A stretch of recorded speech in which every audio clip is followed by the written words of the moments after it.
Wow.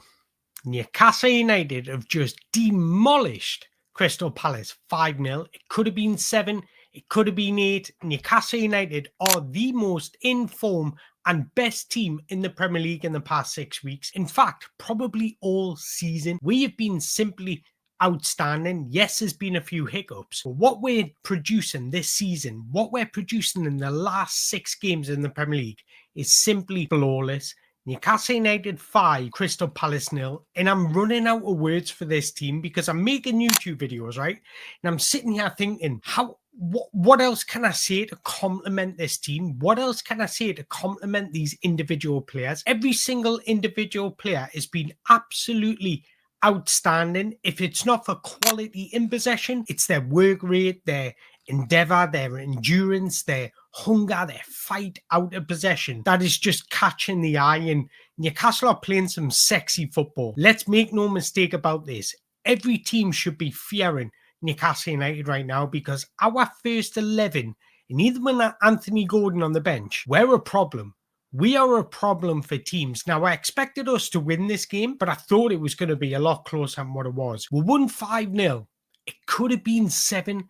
It could have been 8. We missed numerous chances in that game. And the way we just break and counter-attack is frightening for opponents.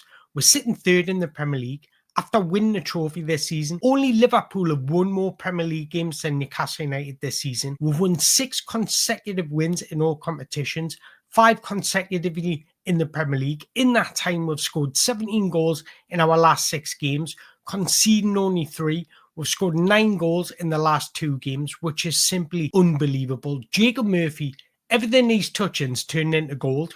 We are going to break down the game and look at our shape, look at the goals. But I need to speak about some individual players because I feel like I'm seeing it every single episode. And I just want to point out there won't be a match review after the Aston Villa game because I am in Amsterdam this weekend, so I'm not going to be making a video. So good luck Newcastle United for the weekend. But Jacob Murphy, 8 goals, 11 assists in the Premier League this season.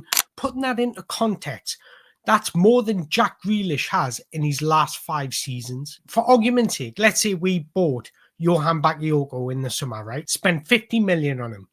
And he provided 8 goals and 11 assists this season in the Premier League. Would be saying that's a bargain.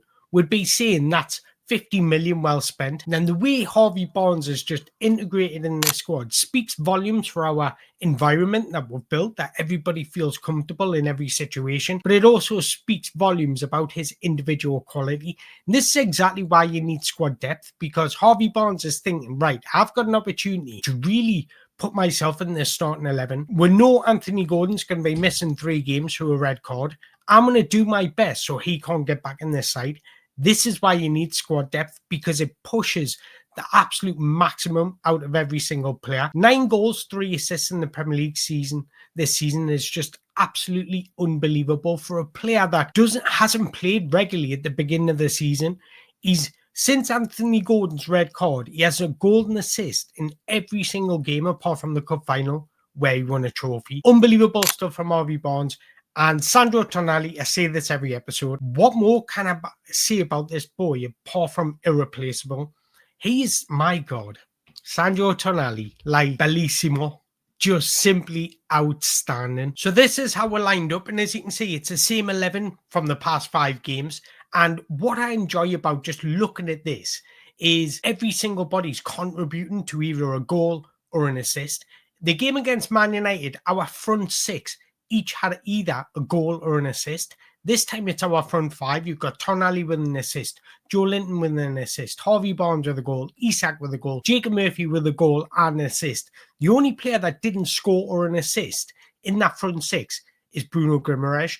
Now, in the game against Man United, every single player had a goal and assist. We're not too reliant on Alexander Isak. And in fact, Alexander Isak's probably come out of form a little bit, but other players have stepped up. And this is why we're third in the league, because players are now taking responsibility.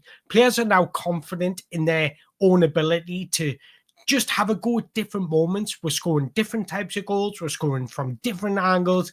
It's just so sexy watching Newcastle United at the moment. Now, I want to start by looking at our team shape in possession. And what I love about this image, and we're going to move on to a different image, which shows it and enhances it even more, is how big we make the pitch. We're so good at breaking into space. So the best way you make space is by widening the pitch. And as you can see, Harvey Barnes is a touchline winger when we're in possession on the right-hand side. Jacob Murphy's hugging this touchline. And that just creates space for Bruno, Sandro, and Joe Linton just to move into, but also Alexander Isak. I just love the way our players are so comfortable in isolated areas and affect the game without the ball. Jacob Murphy's positioning, Harvey Barnes' positioning affects the game without the ball because they're stretching the pitch, which allows the midfielders to get a hold of the ball, to have more space, to dictate play, and really be decisive in possession. I just love how wide and how comfortable we are in different situations. Now, when we're defending, it's all about keeping that back five. As you can see, we're defending with the back five. Bruno Guimaraes is dropped into the back line and we're keeping it compact. But what I really enjoy about our defensive shape, it allows us to break so quickly. Look at Jacob Murphy. As soon as we win that ball back, you've got Jacob Murphy on his bike, Harvey Barnes on his bike. And the reason they do this is because they're thinking quicker than the opposition. Soon as we win the ball back, that's a trigger for our players to break forward, and the opponent teams just can't cope with it. Look at Jacob Murphy's reaction here in comparison to Tyreek Mitchell's. He's far more aggressive, he's a lot sharper, his speed of thought is a lot quicker, and that allows for it to get into these positions and really break when Bruno plays into Jacob Murphy, really break behind the back line. And this is how we're punishing so many teams, and we've done this last night.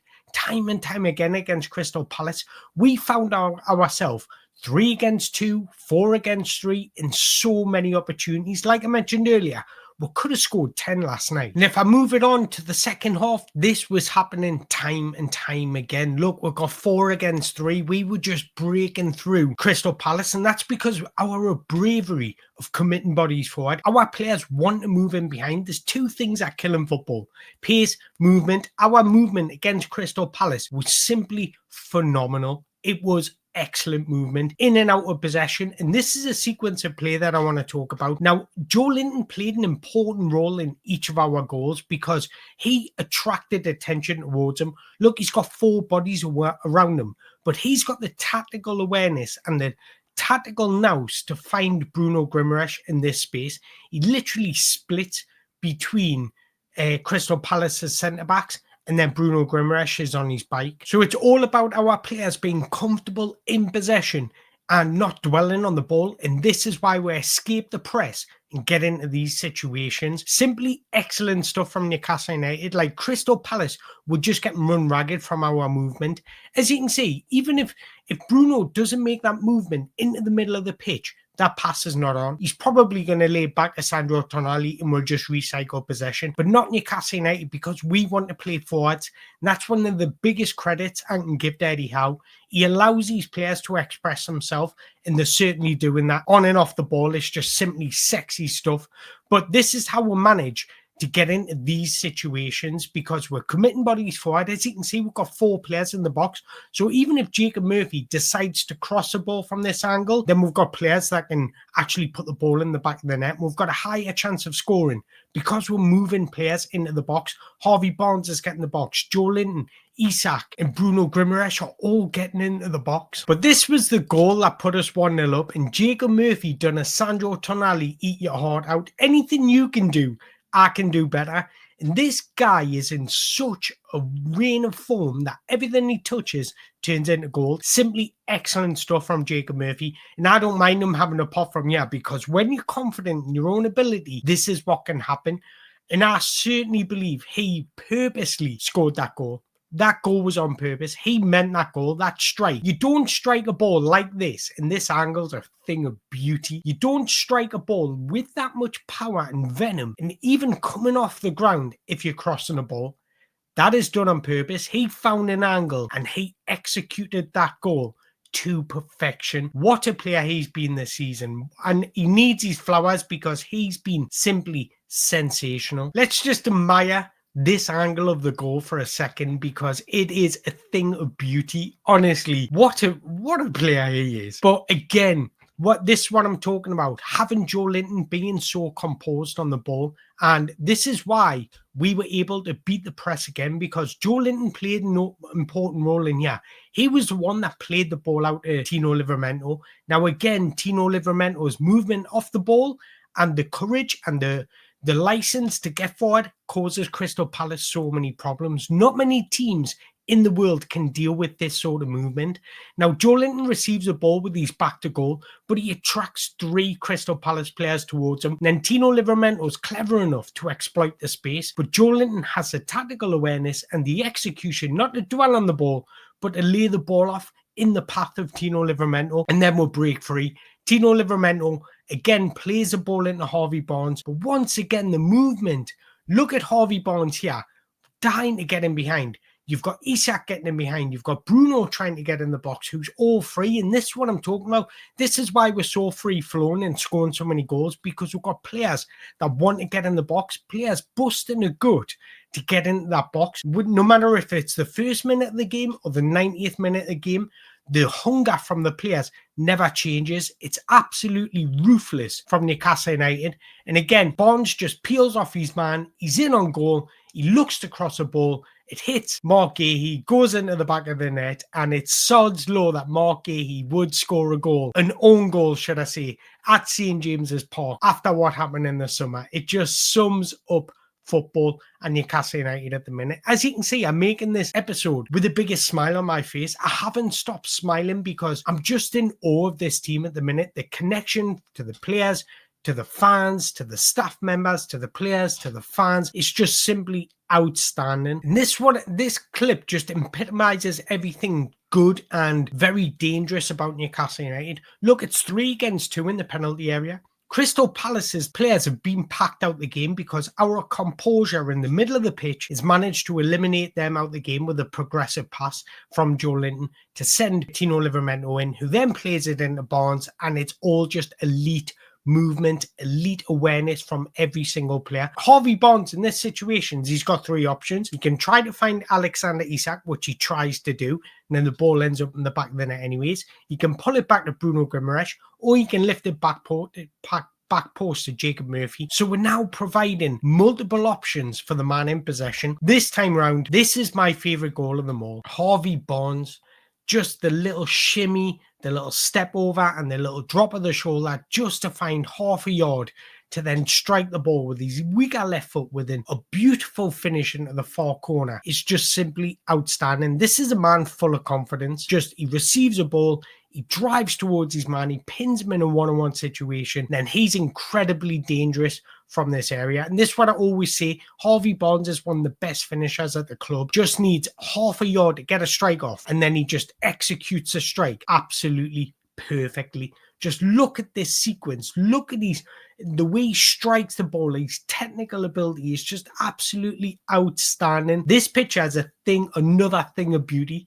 Just like Jacob Murphy's earlier, but let's find it. This one here earlier, this picture is a thing of beauty. Newcastle United 3-0 up, looking so comfortable, so comfortable. Sandro Tonali just bullying the midfield, dominating the midfield. Our back four just eating up everything that was thrown at us. And our front 3, our front 4, if you want to include Bruno in that, are just absolutely thriving at the minute. And then we score a 4th goal from a set piece. And this is what I'm talking about. We're scoring from different sequences, different angles, different opportunities. And this is just exciting stuff. Like, I can't find any other words than just saying Newcastle United are a problem. They're a real big problem. Fabian Schär scores off a set piece. Another wonderful delivery from Jacob Murphy. His execution, his technical ability is just outstanding. He's putting deliveries into the box that just invite attackers to attack. They're just absolutely crying out for somebody to attack the ball. And that's exactly what Fabian Schär does. And the little glancing header into the far corner was just another thing of beauty. But this is later on in the game. And when I'm talking about our hunger and our fight to win the ball back, our man-to-man press is just a problem for teams that want to play out from the back. Look at Joe Linton. We're 4-0 up at this moment. We're 4-0 up. Joe Linton still has that desire, that willingness, that wantness to win the ball back high in the pitch. Crystal Palace lose the pitch, lose the ball. Alexander Isak does what Alexander Isak does best. Doesn't need a touch, just finds the bottom of the corner. And it was another wonderful strike, another wonderful goal from Newcastle United. So we scored many different goals in different situations. We scored after a take-on with Harvey Barnes' strike. We scored after a sequence of play with the own goal. We scored from a free kick with Fabian Schär's. And now we're scoring from winning the ball back in their own third. So we're scoring from different sequences. And that's a beautiful thing about Newcastle United, that they're not just a one-trick pony. They can damage opponents in every single department, in every single area of the pitch. Now, there is one negative I do want to talk about, and that is Nick Pope. This decision to come out and try and win the ball back there is not needed. And this is what I'm talking about. We do need an upgrade in goalkeeper. I think Nick Pope's a good shot stopper. He served her well. But if we really want to challenge at the top of the Premier League and really compete for Premier League titles, I do think we need to upgrade, because goalkeepers need to have excellent decision making, and I don't feel comfortable with Nick Pope's decision making. He's got no right to come for this ball. No Crystal Palace player is going to score from this angle, especially from the direction of where the balls come from. They're not going to generate enough power to beat Nick Pope from there. He does not need to come out for this. And if you do come out, you've got to make sure you win the ball. He doesn't. He takes the man out, and Crystal Palace have a penalty. Luckily, it was probably the most terrible penalty I've ever seen in the Premier League. It was disgusting. But that doesn't take away the fact that he's made a mistake. And we do just need to upgrade in little areas just to really put us on a different level, because our starting 11 is just simply unbelievable. Now, we're sitting third in the Premier League at the minute, comfortably third. Now, if I'd said to you about 10 weeks ago, we would be above Nottingham Forest with about 5 or 6 games to go, you'd be thinking, nah, probably not, but we are. That's how good we've been. 6 wins consecutively, 5 consecutive wins in the Premier League, 5th on 59 points. That is just unbelievable, considering we've went deep in cup competitions like the Carabao Cup, which we won. I just want to, for a moment, talk about Sandro Tonali, because literally I'm running out words for him. So if you want to describe, I want to hear your description of Sandro Tonali, because I've given you mine time and time again. Let me know in the comments below, because this guy is a £150 million player. He's just simply excellent at everything. If you want a complete midfielder, you buy Sandro Tonali. Technically excellent. He's got an unbelievable engine. He works hard. He's an elite duel winner. He's got good awareness. He's comfortable in tight areas on the ball. He's very good in open spaces. He can score. He can assist. He can switch a play. He can initiate attacks. He can break up attacks. Simply outstanding stuff from every single individual. And I could be here for hours speaking about our starting 11, going through Trippier, Fabian Schär, Dan Burn, Tino, Bruno, literally everybody. I could sit here and just compliment them all, because they've been outstanding and they need credit for it. And what a time to be a Newcastle fan. What a time to be alive. So if you've enjoyed this video, make sure you hit that like button, hit that subscribe button. And I just want to wish you all the best for Aston Villa on the weekend. Another tough game, because Villa are good at home. But with this Newcastle United squad, fancy us against anybody. Let me know your predictions in the below. But if you've enjoyed this video, make sure you hit that like button, hit that subscribe button. And until next time, away the lads.